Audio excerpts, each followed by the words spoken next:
Hello दोस्तों, आप लोग कैसे हो। आई होप आप लोग अच्छे होंगे और अच्छे तरीके से पढ़ाई भी कर रहे होंगे। आज जो है कि हम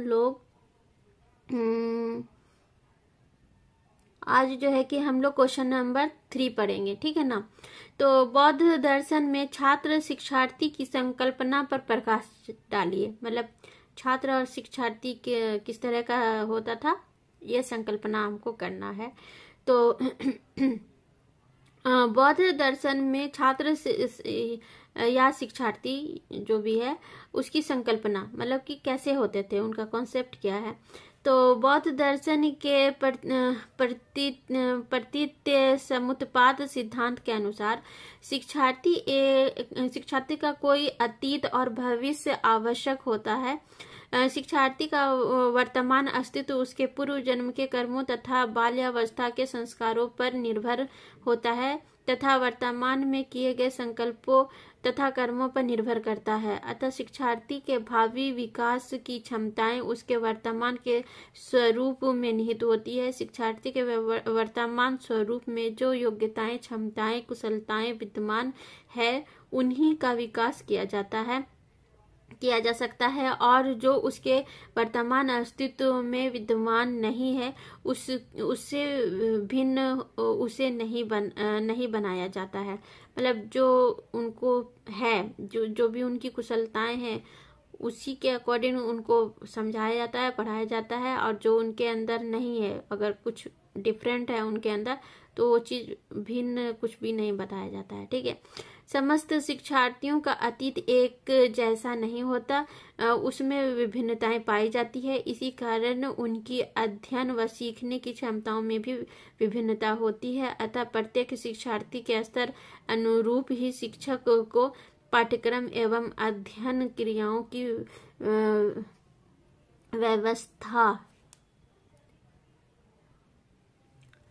व्यवस्था करनी चाहिए। बौद्ध दर्शन जातिगत भेदों को नहीं मानता तथा सभी मनुष्यों के लिए शिक्षा सुलभ कराना चाहता है। शिक्षा प्राप्त करना प्रत्येक मनुष्य का अधिकार है। शिक्षा का उद्देश्य है निर्वाण की प्राप्ति, और निर्वाण प्राप्त का मार्ग प्रशस्त करने वाली शिक्षा सबको सुलभ होनी चाहिए।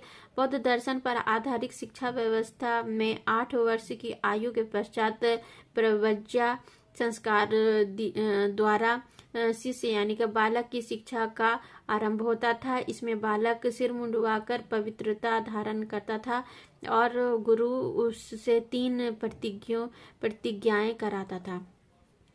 देखो, शुरू से ये कहा गया कि बौद्ध दर्शन में जो है कि जो प्रतीत समुत्पाद है, उसमें छात्र का क्या कॉन्सेप्ट था, वो किस तरह के रहते थे। तो इसमें ये कहा गया है कि जो छात्र का जो पुनर्जन्म होता था, मतलब कि पहले वाला जो जन्म था जिसमें वो जिस तरह के थे, ठीक है, उससे रिलेटेड, और इस जन्म में जो है उससे रिलेटेड जो भी उनके अंदर कुशलताएं, योग्यताएं और क्षमताएं होती थी, उसी के अनुसार उनको शिक्षा दी जाती थी। और इसी तरह से सारे जो भी छात्र थे उनका गुण अलग अलग होता था, और उन्हीं सबको अलग अलग गुण के अनुसार ही क्योंकि सबके जो पिछले जन्म का और इस जन्म में जो भी उनको जो भी कुशलताएं क्षमताएं होती थी, उसी के अकॉर्डिंग उनको शिक्षा दी जाती थी। अगर कोई ऐसी शिक्षा जो उसके यानी कि अभी के हिसाब से जो चीज उनकी जो है कि एबिलिटी, योग्यता, क्षमता और कुशलता के अनुसार नहीं था, वो चीज उसको नहीं दिया जाता था, पढ़ाया नहीं जाता था। और इसी तरह सारे बच्चे की जो क्षमताएं होती है वो अलग अलग होती है, गुण अलग अलग होता है, इसी तरह से उनको शिक्षित किया जाता था, ठीक है। उसके बाद फिर अतः प्रत्येक शिक्षार्थी के स्तर अनुरूप ही शिक्षकों को पाठ्यक्रम एवं अध्ययन क्रियाओं में व्यवस्था करनी चाहिए। और बौद्ध दर्शन में जातिगत विभिन्नता नहीं थी, सभी जाति धर्म के बच्चे वहां पर जाकर करके शिक्षा ले सकते थे।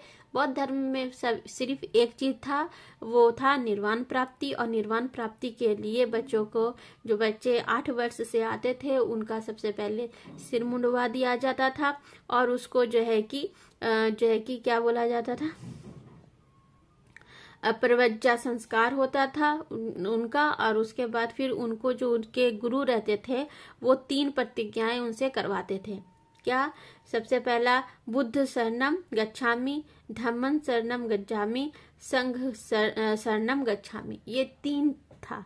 ठीक है, उसके बाद फिर इन प्रतिज्ञाओं को करने के बाद बालक का संघ में प्रवेश होता था। इस अवसर पर शिष्य से निम्नलिखित 10 आदर्शों के पालन की अपेक्षा की जाती थी। अब जब ये 3 चीज वो जो है कि प्रतिज्ञा ले लेता था, बुद्ध शरणम गच्छामि, धम्मम शरणम गच्छामि और संघ शरणम गच्छामि, ये 3 क्या थे? प्रतिज्ञाएं थी। उसके बाद जब ये प्रवेश कर लेते संघ में, उसके बाद फिर उनको जो है कि 10 आदर्शों का पालन करना पड़ता था। और वे 10 आदर्श क्या थे? कि पहला था किसी की वस्तु ग्रहण ना करना, दूसरे के वस्तु को नहीं लेना। ठीक। दूसरा है असत्य भाषण ना करना, झूठ नहीं बोलना। तीसरा है कि किसी की बुराई नहीं करना। ठीक है। मादक पदार्थों का उपयोग ना करना, शराब नहीं पीना या किसी भी नशीली चीजों का सेवन नहीं करना। अशुद्ध आचरण से दूर रहना, किसी के साथ गलत बर्ताव नहीं करना है। ठीक है। कुसमय भोजन ना करना, गलत समय पे भोजन नहीं करना, जो समय का भोजन है ना, उसी टाइम पे भोजन करना, ही नहीं कि 8 बजे से 12 बजे भोजन कर रहे हैं। ठीक है। उसके बाद नृत्य व गायन से दूर रहना, नाचने गाने वाले से दूर रहना, ये सब चीज का शौक नहीं रखना, उनसे भी दूर रहना। ठीक है। उसके बाद सोना चांदी आदि बहुमूल्य वस्तुओं का दान ना लेना। ये लोग जो भिक्षा लेते थे, उसमें अगर कोई सोना चांदी दे देता था तो उस चीज का दान नहीं लेते थे, ये सिर्फ अनाज का दान लेते थे। ठीक है। उसके बाद फिर सुगंधित तथा श्रृंगारिक वस्तुओं का उपयोग करना नहीं करना। परफ्यूम और अगर श्रृंगार का कोई चीज है सजने संवरने का, तो वो सारी चीजों का उपयोग नहीं करना है। जीव हिंसा ना करना और पशु पक्षी की हिंसा नहीं करना। ठीक है। ये 10 आदर्श थे जो कि उनको अपनाने होते थे, उसका पालन करना होता था। ठीक है। उपयुक्त 10 आदर्श 10 शिक्षा पदानी कहलाते थे। ये जो 10 आदर्श थे, ये 10 शिक्षा पदानी कहलाते थे। ठीक है। ये 10 चीज को आपको याद करना पड़ेगा, इजी है, आप याद कर लेंगे। ठीक है। और मतलब अभी भी ऐसा चीज गलत कहा ही जाता है और मना किया जाता है। हमारे घर परिवार के लोग भी बोलते हैं कि भाई तुम को भी गलत चीज यानी कि वस्तु का ग्रहण नहीं करो, यानी कि गलत चीजों का, वस्तु का यानी कि आपको उपयोग नहीं करना है, झूठ नहीं बोलना है, बुरा किसी के साथ बर्ताव नहीं करना है, शराब या नशीली चीजों का आदत नहीं लगाना है, अशुद्ध आचरण किसी के साथ नहीं करना है, किसी के साथ गलत बर्ताव नहीं करना है, कुछ समय पर मतलब कि गलत समय पर भोजन नहीं करना है, सोने चांदी का ज्यादा मोह माया नहीं अभी तो ये सब नहीं होता है, लेकिन बौद्ध धर्म में सोने चांदी का जो भी कोई अगर दान देता था तो उसको मना कर दिया जाता था। नाच गाना से दूर रहना है और सुगंधित और श्रृंगार वाली चीजों का उपयोग नहीं करना है, जीव हिंसा नहीं करना है। ये सारी 10 चीजें थी जिसको कि 10 शिक्षा पदानी भी कहा जाता है। ठीक है। तो आई होप आप लोग को ये वाली क्वेश्चन समझ में आई होगी। और अब जो है कि हम क्वेश्चन नंबर 4 भी पढ़ेंगे। ठीक है। तो ये है क्वेश्चन नंबर 4 कि बौद्धकालीन शिक्षा की वर्तमान शिक्षा पद्धति में उपादेयता बताइए। ठीक है। तो बौद्ध आंसर है कि बौद्धकालीन शिक्षा की वर्तमान शिक्षा पद्धति में उपादेयता क्या है? बौद्धकालीन शिक्षा की अनेक विशेषताएं आधुनिक समय में उपादेय सिद्ध हो सकती है। यद्यपि मतलब ये है कि अभी के शिक्षा में बौद्ध शिक्षा का क्या उपयोग रहा है वो, तो बौद्धकालीन शिक्षा की अनेक विशेषताएं, बहुत सारी विशेषताएं आधुनिक समय में उपादेय यानी कि उपयोग में सिद्ध हो सकती है। यद्यपि बौद्धकालीन शिक्षा का प्रयोग उद्देश्य बौद्ध धर्म का प्रचार प्रसार करना था, तथापि बौद्ध शिक्षा के अन्य उद्देश्य जैसे नैतिक चरित्र का विकास, व्यक्तित्व का विकास तथा जीविकों की तैयारी आज की पूर्णतया प्रासंगिक है। आज भी पूर्णतया प्रासंगिक है। मतलब कि जो भी शिक्षा के लिए था बौद्ध धर्म में, वो बौद्ध धर्म की शिक्षा के प्रचार प्रसार के लिए था। लेकिन कुछ ऐसी शिक्षा जैसे कि नैतिक चरित्र का विकास करना, व्यक्तित्व का अपना विकास करना, जीविकों की तैयारी, इन सब चीजों का जो पढ़ाना, ये सारी जो शिक्षा थी उस टाइम में, वो अभी भी है। ठीक है ना, अभी भी हम लोगों के सिलेबस में ये सारी चीजें हैं कि हम लोग अपने कैरेक्टर को ठीक करें। अपना कैरेक्टर सर्टिफिकेट इसीलिए तो दिया जाता है, कैरेक्टर को ठीक करना है, अपने पर्सनैलिटी को डेवलप करना है ना। तो ये सारी जीविका, किस तरह की हमारा लाइफ स्टाइल होना चाहिए, ये सारी चीज़ों का शिक्षा हम लोग को दिया जाता है। ठीक है, तो ये हो सकता है। अब वर्तमान शिक्षा व्यवस्था में शैक्षिक उद्देश्यों को समावेश करके ही शिक्षा पद्धति को पूर्ण बनाया जा सकता है। जो ये सारी चीज़ें हैं अभी जो वर्तमान में है, उन सब इस शिक्षा में ये सारी चीज़ों को ऐड कर करके हम इसको और अच्छा बना सकते हैं। ठीक है, बौद्ध शिक्षा पद्धति के 10 शिक्षा पदानी आज भी पूर्णतया उपयोगी तथा सार्थक है। उन्हें 10 शिक्षा आदर्शों के नाम से भी जाना जाता है। इस 10 आदर्शों का छात्र के द्वारा यदि पालन किया जाएगा तो वर्तमान समय में सांप्रदायिक वातावरण, भ्रष्ट आचरण, मादक पदार्थों का प्रचलन, झूठ बोलना पर दूसरों पर निंदा आदि का स्वतः ही निवारण हो जाएगा, है ना। जैसे कि 10 शिक्षा पदानी जो है वो बौद्ध धर्म में बहुत ही इम्पोर्टेंट माना जाता था, और इसी चीज का अगर अभी भी पालन होता है, हम लोग सारे जो हैं सबको, बच्चे को यही बताते हैं कि भाई तुम कभी झूठ नहीं बोलो, हमेशा सही रास्ते पर चलो, अपने चरित्र का विकास करो, और जो है कि गलत नहीं, नशीली चीज़ों का सेवन नहीं करना है।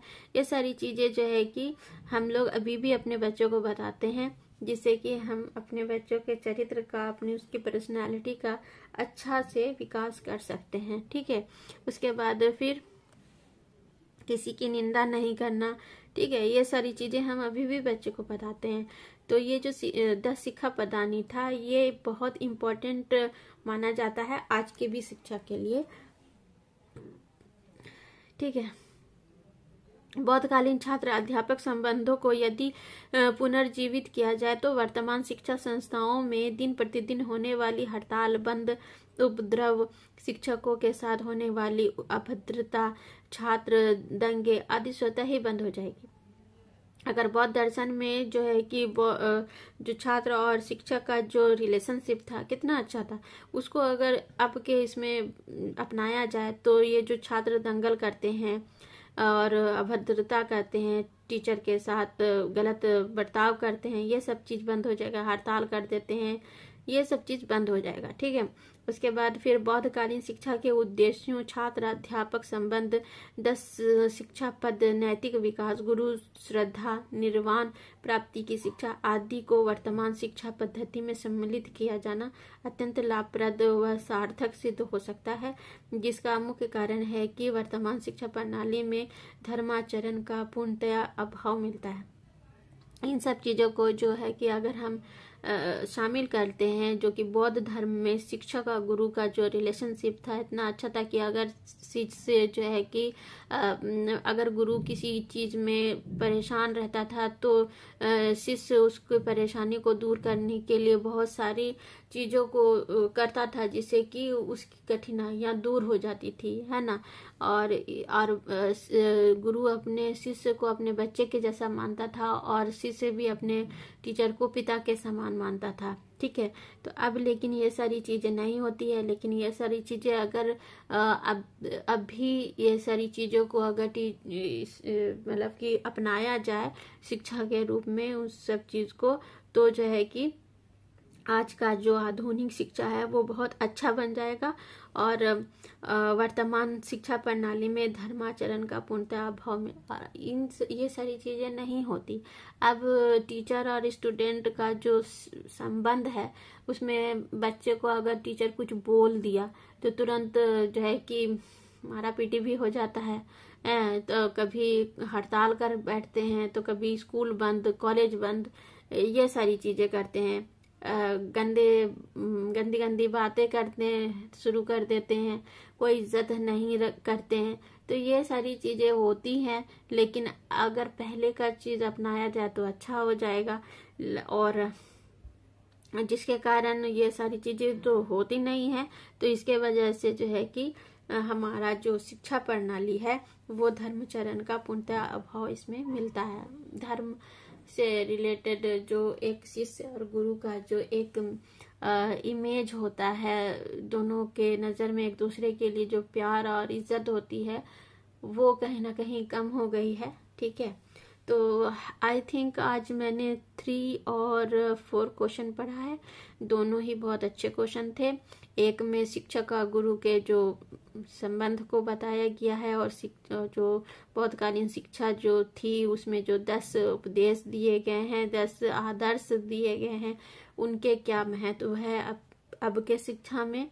और पहला जो 3 नंबर क्वेश्चन है उसमें छात्र शिक्षार्थी का जो शिक्षा था वो किस तरह का था, और उसमें किस तरह के उनको 3 चीजों का पालन करना पड़ता था। सबसे पहले प्रतिज्ञा ली जाती थी, बुद्धम शरणम गच्छामि, धम्मम शरणम गच्छामि और संघ शरणम गच्छामि। जब ये कर लेते थे तो फिर उसके बाद उनको 10 प्रतिज्ञा लेना, 10 आदर्शों का पालन करना पड़ता था। ये तो प्रतिज्ञा थी जो 3 थी, और 10 पालन है, आदर्श पालन थे। 10 आदर्शों के पालन की अपेक्षा की जाती थी, और जिसमें कि यही सब था कि गलत चीज़ों का सेवन नहीं करो, झूठ मत बोलो, मादक चीज़ों को उपयोग में नहीं लाओ, सोने चांदी का जो है कि आपको दान नहीं लेना है, सुगंधित चीज़ें और श्रृंगार वाली चीज़ों को यूज नहीं करना है, जीव हिंसा नहीं करना है, गलत समय पे भोजन नहीं करना है, झूठ नहीं बोलना है, किसी की बुराई नहीं करना है, अशुद्ध आचरण नहीं करना है किसी से। तो ये सारी चीज़ें थी जो कि आपको आई थिंक हमने फिर से रिपीट कर दिया, आपको फिर से दिमाग में रिमाइंड कराने के लिए। इजी है, बहुत इजी है, आप एक बार में समझ जाएंगे पढ़ लिख कर करके। तो आज आपको कैसा लगा पढ़ के प्लीज़ कमेंट कीजिए, और अगर अभी तक आप लोग न्यू व्यूवर्स हैं तो प्लीज़ मेरे चैनल को सब्सक्राइब कीजिए, जेंसी क्लासेस को सब्सक्राइब कीजिए और बेल आइकन दबा लीजिए, ताकि आने वाली ऑल नोटिफिकेशन आपको मिलती रहे। और ऐसे ही अच्छे प्यारे प्यारे वीडियोस को देखने के लिए, पढ़ने के लिए अच्छी तरीके से, तो आप मेरे क्लास को ज्वाइन कर सकते हैं, जेंजी क्लासेस को सब्सक्राइब कर सकते हैं। और आपको अगर प्रैक्टिकल से रिलेटेड कोई भी क्यूरीज चाहिए तो आप मेरे प्लेलिस्ट पे जाकर करके जो भी सेमेस्टर के हैं आप उससे जो है कि प्रैक्टिकल फाइल बना सकते हैं। तो आज के लिए इतना ही। आई होप आपको अच्छा लगा होगा पढ़ करके, आई एम श्योर आपको अच्छा लगा होगा पढ़ करके, क्योंकि मुझे भी अच्छा लगा पढ़ कर करके, पढ़ाने में भी अच्छा लगा। तो चलिए आज के लिए इतना ही। Take care, bye bye, have a nice day. अपना और अपने फैमिली का बहुत बहुत ख्याल रखिएगा।